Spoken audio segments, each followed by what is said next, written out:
Hey guys, welcome to GJ Verse. This is me GJ. ഇന്ന് ഞാൻ കണ്ട പടം കാന്താര ചാപ്റ്റർ 1 ആണ്. നമ്മൾ കുറച്ച് നാളുകൾക്ക് മുമ്പ് കാന്താര കണ്ടിരുന്നു. ഋഷഭ് ഷെട്ടിക്ക് നാഷണൽ അവാർഡ് ലെവൽ പെർഫോമൻസ് കാട്ടി അങ്ങനെ അടിപൊളിയായിട്ട് റിലീസ് ചെയ്തൊരു കിടിലൻ പടമായിരുന്നു കാന്താര. ഫസ്റ്റ് ഹാഫ് എനിക്ക് വലിയ ഇതായിട്ട് ഇഷ്ടപ്പെട്ടില്ലെങ്കിലും ലാസ്റ്റ് ക്ലൈമാക്സ് ഭയങ്കരമായിട്ടായിരുന്നു കാന്താര അവസാനിപ്പിച്ചത്. പക്ഷേ സെക്കൻഡ് പാർട്ടിലേക്ക് വരുമ്പോൾ, സെക്കൻഡ് പാർട്ട് എന്ന് പറയുന്ന ചാപ്റ്റർ 1 ആണ്, അതിൻ്റെ ഒരു പ്രീക്വലാണ്. അപ്പോൾ ആ ഒരു പ്രീക്വലിൻ്റെ തുടക്കം മുതൽ തന്നെ നമുക്കിത് മനസ്സിലായി കഴിഞ്ഞു, ഇത് ഭയങ്കര ബ്രഹ്മാണ്ഡ ലെവലിൽ വരുന്ന പടമാണെന്നുള്ള. സാധാരണ പടമേ അല്ല ഇത്. തുടങ്ങുന്ന മുതൽ നമുക്കിങ്ങനെ അതിൻ്റെ ഒരു സ്കെയില് മനസ്സിലാവും. 100 കോടി ബഡ്ജറ്റ് ആണെങ്കിൽ അതിനനുസരിച്ചുള്ള സെറ്റും പരിപാടികളും എല്ലാം. ജയറാമൊക്കെ ഇതിനകത്ത് വന്നിരിക്കുന്ന ക്യാരക്ടർ എന്ന് പറഞ്ഞാൽ ജയറാമിൻ്റെ ഒരു രാജാവിൻ്റെ ഒരു ക്യാരക്ടറൊക്കെയാണ് കൊടുത്തിരിക്കുന്നത്. അതുപോലെ ഓരോ ക്യാരക്ടേഴ്സിനും അത്രയ്ക്ക് ഇമ്പോർട്ടൻസ് ഉള്ള റോളുകളൊക്കെ കൊടുത്ത് അടിപൊളിയായിട്ടുള്ളൊരു സിനിമയാണ് നമ്മുടെ ഒരു കാന്താര ചാപ്റ്റർ 1. ഇതൊരു തുടക്കം മാത്രമാണ്, ഇനിയും വരാൻ കിടക്കുന്നേ ഉള്ളൂ. സോ എന്തായാലും ഞാൻ ഇതിൻ്റെ ഒരു റിവ്യൂ എന്തായാലും സ്റ്റാർട്ട് ചെയ്യാം. എനിക്ക് ഇത് ഭയങ്കരമായിട്ട് ഇഷ്ടപ്പെട്ടിട്ടുണ്ട് ഈ ഒരു സിനിമ. ഫസ്റ്റ് ഹാഫ് ഞാൻ കണ്ടുകൊണ്ടിരുന്നപ്പോഴത്തേക്ക് ഞാൻ വിചാരിച്ചു ഇതൊരു ടെംപ്ലേറ്റ് പഠിക്കുകയാണോ, കഴിഞ്ഞ കാന്താരയുടെ അതേ കഥയിലേക്കാണോ ഇത് പോകുന്നത് എന്നുള്ള രീതിയിൽ ഞാൻ ചിന്തിച്ചു. പക്ഷേ പിന്നീട് സെക്കൻഡ് ഹാഫിൽ ഇതിനെല്ലാം മാറ്റിമറിച്ചുകൊണ്ട് അവർ നല്ലൊരു ആൻസർ തന്നെ തന്നിരിക്കും. കാരണം എന്ന് വെച്ച് കഴിഞ്ഞാൽ ഫസ്റ്റ് ഹാഫിൽ നമ്മുടെ നായകൻ പണ്ടത്തെ കാലത്ത് ഇതിൻ്റെ ഈ കാന്താര തുടങ്ങിയത്, അല്ലെങ്കിൽ ആ ഒരു കോലം കെട്ടി തുള്ളുന്ന പരിപാടി തുടങ്ങിയത് എവിടെ നിന്നാണെന്നുള്ളത് കാണിച്ചുകൊണ്ടുള്ള ഒരു സ്റ്റാർട്ടിംഗ് ആണ് സിനിമയ്ക്കുള്ളത്.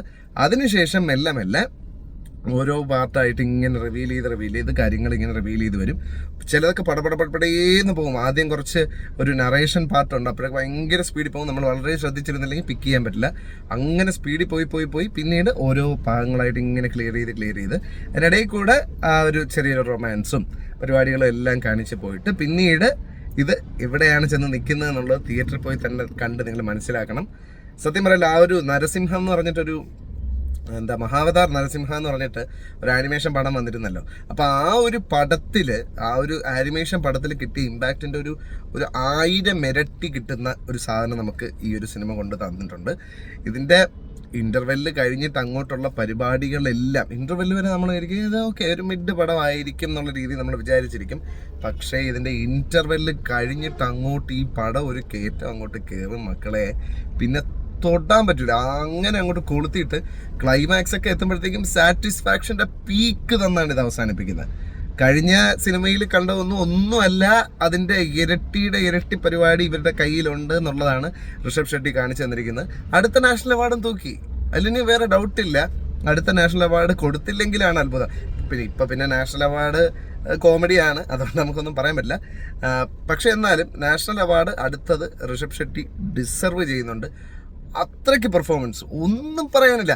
ഈ മറ്റേ പാട്ട് അവർ പൈസ കൊടുത്ത് മേടിച്ചിട്ടുണ്ട് കേട്ടോ. മറ്റേ നമ്മുടെ വരാഹരൂപം എന്ന് പറഞ്ഞിട്ടുള്ള ആ പാട്ടൊക്കെ ഈ സിനിമയിൽ യൂസ് ചെയ്തിട്ടുണ്ട്. പിന്നെ ഇതിൻ്റെ അകത്തുള്ള മ്യൂസിക് വർക്ക്, ബാക്കി എല്ലാം, ക്യാമറയും ഇതിൻ്റെ അകത്തുള്ള സെറ്റ് വർക്കും, പിന്നെ ഇവർ കണ്ടുപിടിച്ച ലൊക്കേഷൻസും, ഇതിൻ്റെ അകത്ത് അഭിനയിച്ചിരിക്കുന്ന ഓരോ ആക്ടേഴ്സും, എസ്പെഷ്യലി ജയറാം ഈടായിട്ട് മറ്റ് ഭാഷകളിൽ പോയിട്ട് സ്ഥിരമായിട്ട് കളിയാക്കൽ മേടിക്കുന്ന അങ്ങനത്തെ റോളുകൾ ചെയ്തുകൊണ്ടിരുന്നിട്ട് ഇതിനകത്ത് ഇങ്ങനൊരു വമ്പൻ റോള് ത്രൂ ഔട്ട് ജയറാമുണ്ട്. ഇത്രയും ഇമ്പോർട്ടൻസ് ഉള്ളൊരു റോളാണെന്നൊന്നും നമുക്ക് അറിഞ്ഞിരുന്നില്ല. അടിപൊളിയായിട്ട് ജയറാം പെർഫോം ചെയ്തിട്ടുണ്ട്. ഏറ്റവും കിടിലം പെർഫോമൻസ് എന്ന് പറഞ്ഞു കഴിഞ്ഞാൽ ഋഷഭ് ഷെട്ടി തന്നെയാണ്. അതിലിനി അതിന് മേലെ ഒന്നും പറയാനില്ല. ലെജൻഡറി ആക്ടർ, ലെജൻഡറി റൈറ്റർ, അടിപൊളി ഡയറക്ടർ, ഒന്നും പറയില്ല. ഇതിനകത്ത് VFX ചെയ്തിരിക്കുന്നതൊക്കെ ബ്രില്യൻറ്റ്. VFX യൂസ് ചെയ്യേണ്ടടുത്താണ് യൂസ് ചെയ്തിരിക്കുന്നത്. ഫയർ വെച്ചിട്ട് ഗോഡിനെ കാണിക്കുന്ന ഒരു രംഗമൊക്കെ ഉണ്ട് മോനെ. പിന്നെ വേറെ കുറേ ആനിമൽസ്, പിന്നെ അല്ലാത്ത കുറേ പരിപാടികൾ, ഒരുപാട് സ്ഥലത്ത് VFX യൂസ് ചെയ്തിട്ടുണ്ട്. അതെല്ലാം പ്രോപ്പറായിട്ടും യൂസ് ചെയ്തിട്ടുണ്ട്. പിന്നെ എപ്പോഴും ആലോചിക്കുക, ഇതൊരു അന്യഭാഷാ സിനിമയാണ്. അതിനെ ഡബ് ചെയ്ത് മലയാളത്തിലേക്ക് കാണുമ്പോൾ ചില പരിമിതികൾ ഉണ്ട്. ആ ഒരു പരിമിതികൾ നമുക്ക് പലപ്പോഴും പല സീനുകളിൽ തോന്നും. ഇത് മാറ്റി നിർത്തി കഴിഞ്ഞാൽ ഈ ഒരു സിനിമ ശരിക്കും തിയേറ്ററിൽ പോയി കണ്ട് ആസ്വദിക്കേണ്ട ഒരു പടമാണ്.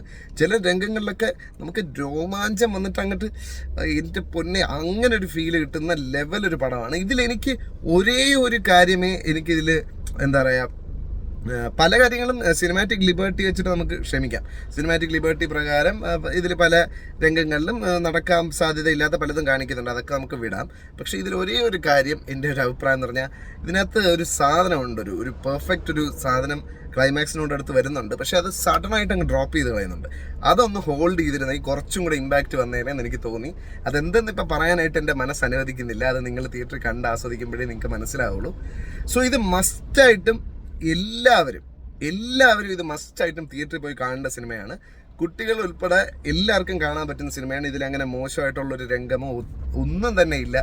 എല്ലാ ഏജ് ഗ്രൂപ്പ്സിനും പറ്റുന്ന ഒരു കിടിലം സിനിമ തന്നെയാണ് നമ്മുടെ കാന്താര ചാപ്റ്റർ 1.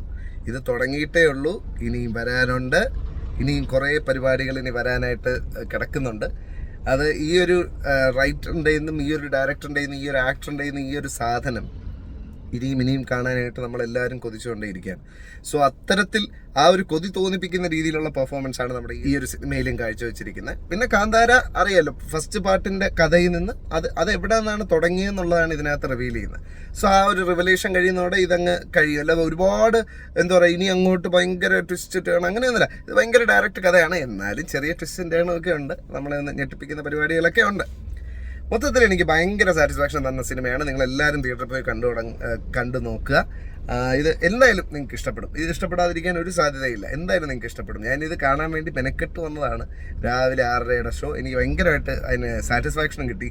കുറേ നാളായിട്ട് രാവിലെ കാണുന്ന സിനിമകളെല്ലാം പാളിപ്പോക്കൊണ്ടിരുന്നു. പക്ഷേ ഇനി ഇതൊരു നല്ല തുടക്കമാണ്. ഇതിൻ്റെ ഷൂട്ടിങ്ങിൽ ഒരുപാട് പേരുടെ ജീവൻ നഷ്ടപ്പെട്ടിട്ടുണ്ട്. കാരണം അത്രയ്ക്ക് രാപകലില്ലാതെ അധ്വാനിച്ചാണ് അവർ ഷൂട്ട് ചെയ്തിരിക്കുന്നത്. കാട്ടിലും മേട്ടിലും അവിടെ ഇവിടെയൊക്കെ ആയിട്ട് കുറേ കഷ്ടപ്പെട്ടിട്ട് പല രംഗങ്ങളും അവർ ഒരുപാട് ഡിഫിക്കൽട്ടി അനുഭവിച്ചാണ് അവർ ഷൂട്ട് ചെയ്തിരിക്കുന്നത്. സോ അവരുടെ എല്ലാ ആത്മാവിന് ഒരു എന്താ പറയുക, ഒരു മോക്ഷം കിട്ടട്ടെ. അങ്ങനെ ഒരു ആത്മാവെന്നൊരു സംഭവം ഉണ്ടെങ്കിൽ അതിന് മോക്ഷം കിട്ടട്ടെ എന്ന് പ്രാർത്ഥിച്ചുകൊണ്ട് ഈ ഒരു സിനിമ വൻ വിജയത്തിലേക്ക് എത്തിയിരിക്കും എന്ന് ഞാൻ ഉറപ്പ് പറയുകയാണ്. ഇതിൽ വേറെ ഒന്നുമില്ല. നമുക്ക് ഈ 1000 കോടി എണ്ണി തുടങ്ങാം എന്ന് പറയില്ലേ, ആ ഒരു കൈൻഡ് ഓഫ് ഒരു രീതിയിലാണ് ഈ പടം കൊണ്ട് അവസാനിപ്പിച്ചിരിക്കുന്നത്. സോ ഞാൻ ഭയങ്കര സാറ്റിസ്ഫൈഡ് ആണ്. എസ്പെഷ്യലി ക്ലൈമാക്സ്, ഇൻ്റർവെല്ലിന് ശേഷമുള്ള ആ ഒരു സെക്കൻഡ് ഹാഫിൽ ഞാൻ ഭയങ്കര സാറ്റിസ്ഫൈഡ് ആണ്. ക്ലൈമാക്സിൽ എന്നിട്ട് നമ്മളിങ്ങനെ സമാധാനമായിട്ട് കണ്ട് സന്തോഷമായിട്ട് ഇറങ്ങാൻ പറ്റുന്ന ഒരു കിടിലം പടമാണ്. സോ നിങ്ങളെല്ലാവരും തിയേറ്ററിൽ പോയി കണ്ടു നോക്കുക. നിങ്ങളുടെ അഭിപ്രായങ്ങൾ കമൻറ്റ് ബോക്സിൽ രേഖപ്പെടുത്തുക. വീഡിയോ ഇഷ്ടപ്പെട്ടിട്ടുണ്ടെങ്കിൽ ലൈക്ക് ചെയ്യുക. ഫ്രണ്ട്സിനും ഫാമിലിക്കും എല്ലാവർക്കും ഷെയർ ചെയ്ത് കൊടുക്കുക. GJ Verse എന്ന് പറഞ്ഞ എൻ്റെ ഈ ചാനൽ ഒന്ന് സബ്സ്ക്രൈബ് ചെയ്യുക. ബെൽ ബട്ടണും കൂടി എനേബിൾ ചെയ്ത് കഴിഞ്ഞാൽ ഞാൻ അപ്ലോഡ് ചെയ്യുന്ന വീഡിയോസിൻ്റെയൊക്കെ നോട്ടിഫിക്കേഷൻസ് നിങ്ങൾക്ക് അപ്പം കിട്ടുന്നതായിരിക്കും. ഇപ്പോൾ പുതിയൊരു സാധനം വന്നിട്ടുണ്ടല്ലോ, ഹൈപ്പ്, അതും കൂടെ ഒന്ന് ചെയ്ത് കഴിഞ്ഞാൽ എനിക്ക് വലിയ ഉപകാരമായി. ഓക്കെ, സോ അതൊക്കെ ചെയ്യുമെന്ന് വിശ്വസിക്കുന്നു. പിന്നെ ഒരു കാര്യം പറയാനുള്ളത്, ഈ തിയേറ്ററിൽ ഇന്നും വളരെ പ്രധാനപ്പെട്ട പല രംഗങ്ങളും പലരും ഷൂട്ട് ചെയ്തെടുത്തിട്ടുണ്ട്. അതവർ സ്റ്റാറ്റസും അതും ഇതും ഇട്ട് കണ്ട് അത് കുളമാക്കും എന്നാണ് എനിക്ക് തോന്നുന്നത്.